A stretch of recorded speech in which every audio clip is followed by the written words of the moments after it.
Everyone, আজকে আমরা পল্লী সাহিত্য গদ্যটির এমসিকিউ এবং জ্ঞানমূলক প্রশ্ন নিয়ে আলোচনা করব, যেগুলো বোর্ডে এসেছিল।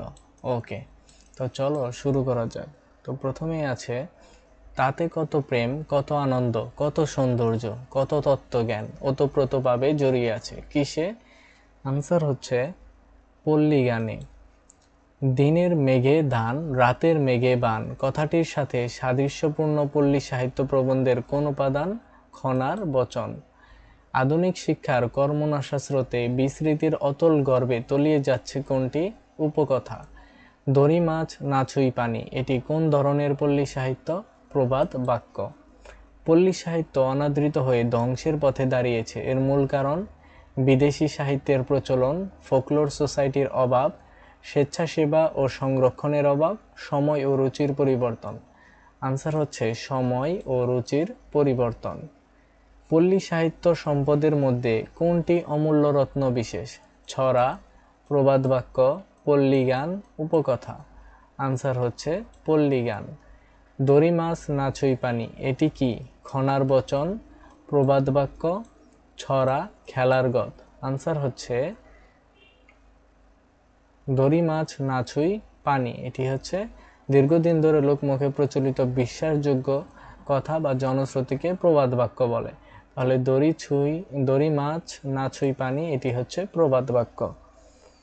ওকে, দড়ি মাছ না ছুঁই পানি এই কথাটির সাথে সাদৃশ্যপূর্ণ লাইন হলো, আপনি বাঁচলে বাপের নাম, দাঁত থাকতে দাঁতের মর্যাদা নেই, শক্তের ভক্ত নরমের জম, সাপও মরবে লাঠিও বাঁচবে। আনসার হচ্ছে সাপও মরবে লাঠিও বাঁচবে। পল্লী সাহিত্য প্রবন্ধে নিচের কোনটিতে ভুয়ো দর্শনের পরিপক্ক ফল সঞ্চিত থাকার কথা বলা আছে? ডাক ও খনার বচনে, ঠাকুরমার ঝুলি গ্রন্থে, পল্লীর বিভিন্ন গানে, পল্লীর ছড়া ও উপকথায়। আনসার হচ্ছে ডাক ও খনার বচনে। পল্লী সাহিত্য প্রবন্ধে খোকা খুকির ছড়াকে সরস প্রাণের জীবন্ত উৎস বলা হয়েছে কেন? প্রাণের উচ্ছ্বাস আছে বলে, প্রাচীনকাল থেকে প্রচলিত হওয়ায়, জাতির পুরনো ইতিহাসের গোপন কথা খুঁজে পাওয়া যায় বলে, মন থেকে উচ্চারিত হওয়ায়। আনসার হচ্ছে মন থেকে উচ্চারিত হওয়ায়। পল্লী সাহিত্য প্রবন্ধে সরস প্রাণের জীবন্ত উৎস বলা হয়েছে কোন সাহিত্যকে? রূপকথাকে, খোকা খুকির ছড়াকে, পল্লী গানকে, খনার বচনকে। তাহলে আনসার হচ্ছে খোকা খুকির ছড়াকে। মন মাঝি তোর বৈঠা নেড়ে আমি আর বাইতে পারলাম না, এ কোন ধরনের লোকগান? বাটিয়ালি, মারফতি, মুর্শিদি, রাখালি। আনসার হচ্ছে মারফতি। পীরেই বসে পেরোর খবর, এটা কি? খনার বচন, ডাক, প্রবাদ বাক্য, উপকথা। আনসার হচ্ছে প্রবাদ বাক্য। জাতির পুরনো ইতিহাসের অনেক গোপন কথা খুঁজে পাওয়া যায় নিচের কোন বাক্যে? কলা রুইয়ে না কেটোপাত, পীরেই বসে পেরোর খবর, রোদ হচ্ছে পানি হচ্ছে, খেক শিয়ালির বিয়ে হচ্ছে, এক হাত বললা 12 হাত সিং। আনসার হচ্ছে পীরেই বসে পেরোর খবর। সরস প্রাণের জীবন্ত উৎস কোনগুলো? প্রবাদ ও প্রবচন, ছড়া ও কবিতা, রূপকথা ও উপকথা, ছড়া ও গান। আনসার হচ্ছে ছড়া ও গান। পল্লী সাহিত্য প্রবন্ধে বর্ণিত আরব্য দেশে সংঘটিত গল্প কোনটি? আলাউদ্দিনের আশ্চর্য প্রদীপ, আলীবাবা 40 চোর, রাখালের পিঠা গাছের কথা, রাক্ষসপুরীর ঘুমন্ত রাজকন্যার কথা। আনসার হচ্ছে আলীবাবা 40 চোর। ফোকলোর সোসাইটির কাজ কি? খেলাধুলার উপাদান সংগ্রহ ও প্রচার, পল্লী জীবনকে তুলে ধরা, পল্লীর প্রাচীন ইতিহাস সংগ্রহ করা, পল্লী জীবন অবলম্বনে সাহিত্য রচনা করা। পল্লীর প্রাচীন ইতিহাস সংগ্রহ করা। ফোকলোর কথাটির উদ্ভাবক কে? Mansur Boyati, Dineshchandra Sen, Romain Rolland, William Thomas.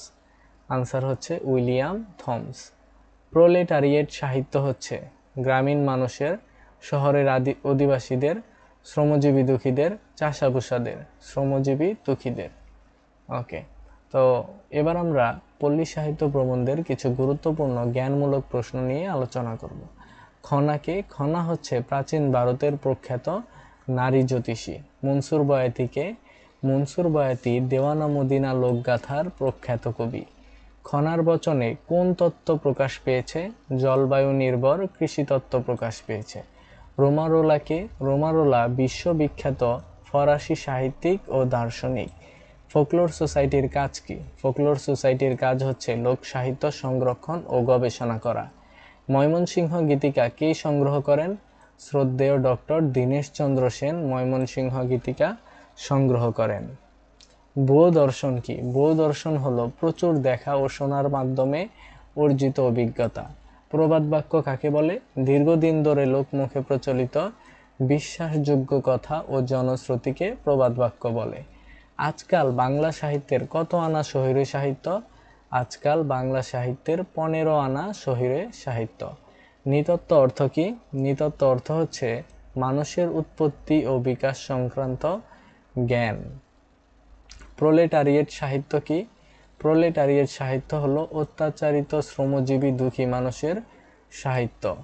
দেওয়ানা মদিনা লোকগাথার প্রখ্যাত কবি কে? মনসুর বয়াতি। মনসুর বয়াতি কে ছিলেন? দেওয়ানা মদিনা লোকগাথার প্রখ্যাত কবি। পল্লী সাহিত্য সম্পদের মধ্যে কোনগুলো অমূল্য রত্ন বিশেষ? পল্লী গানগুলো অমূল্য রত্ন বিশেষ। কোন খেলার সঙ্গে ছেলেরা বাদাবলী ব্যবহার করত? কপাটি খেলার সঙ্গে ছেলেরা বাদাবলী ব্যবহৃত করত।